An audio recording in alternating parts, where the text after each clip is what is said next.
मेरो आमाले मलाई एउटा कथा सुनाउनुहुन्थ्यो। त्यो कथा एउटा चरीको हो। एउटा चरी जो एकदमै स्वतन्त्र थियो, तर एक दिन उसलाई एउटा पिञ्जडामा राखियो। सुरुमा त उसलाई विश्वास नै भएन। यस्तो पनि हुन्छ, यो कसरी भयो?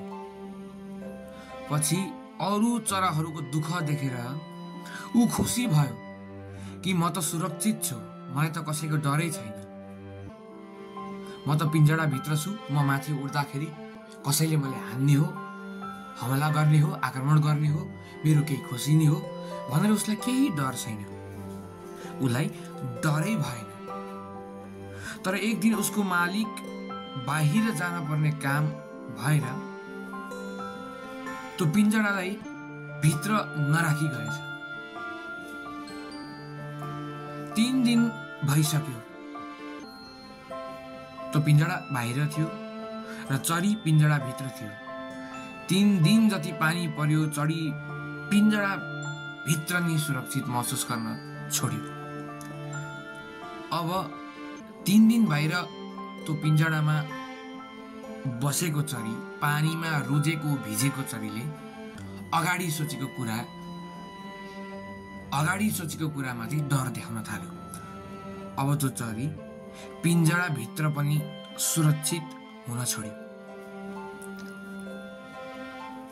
उसको मालिक घर फर्कियो। उसले त्यो चरीलाई हेर्यो र त्यो हेरेको देखेर चरीले एउटा बाँच्ने आशा पलायो। तर मालिकले त्यो चरीलाई नहेरे जस्तो गरेर गयो।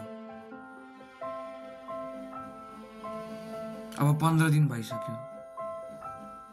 चरी त्यो कडा घाम र अविरल वर्षा महसुस गर्दै, भोग्दै, घाम र पानीमै आफूलाई आफ्नो ज्यान बचाउन लागि सङ्घर्ष गरिरहेछ।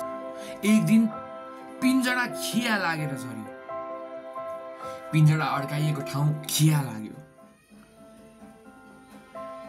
र त्यो पिञ्जडा झरेकोले गर्दाखेरि त्यो पिञ्जडाको ढोकानी खुल्यो। एउटा राम्रो मौका थियो त्यो पिञ्जडाबाट उडेर जाने र आफ्नो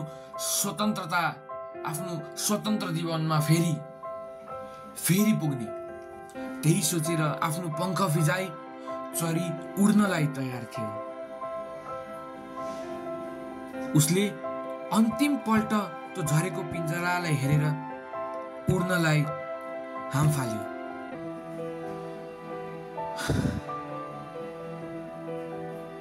अफसोस, ऊ उड्न सकेन।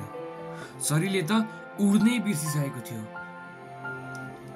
र अन्तिम सासमा उसले आकाशलाई हेर्यो, जुन आकाशमा ऊ फेरि उड्न चाहन्थ्यो, जुन आकाशलाई उसले स्वतन्त्रता दिन्थ्यो र जुन आकाशलाई उसले आफ्नो घर भन्थ्यो।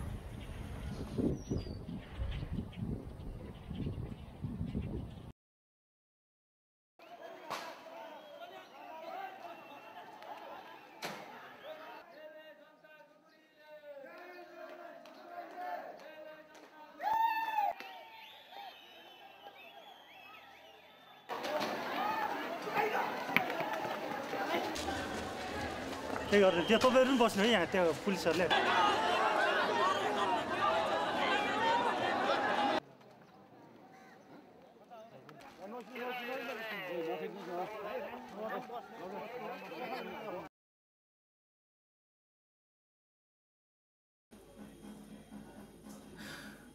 त्यति बेला आमाको त्यो कहानी सुनेर लाग्थ्यो कि यो त केही साधारण कहानी होला। तर पछि आफूलाई त्यही पिञ्जडामा पाए जुन पिञ्जडाको कहानी आमाले सुनाउनुहुन्थ्यो। त्यो दिन मैले मेरो आमालाई अन्तिम पल्ट देखेको थिएँ।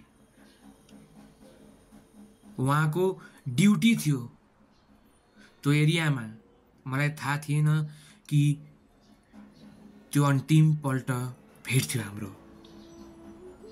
तर यो पालि यो पिञ्जडामा म एक्लै छैन। म जस्तै थुप्रै छन् यो पिञ्जडामा जसले आशा देखेका छन्, अरूमा होइन, अरूबाट होइन, आफूबाटै। र मलाई लाग्दैछ कि अब समय आयो समय आयो पिंजरा खुल्ने, समय आयो पखेटा खोल्ने, समय आयो हाम फाल्ने र समय आयो यो देखाउने कि हामीले बिर्सेको छैनौं के भएको छ। हामीले बिर्सेको छैनौं कति आँसु झरेको छ र कति आँसु आएका छन्।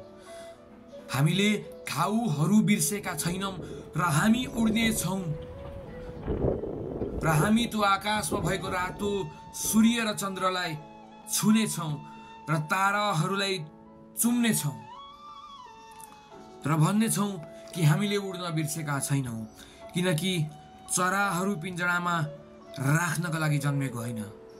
जय नेपाल।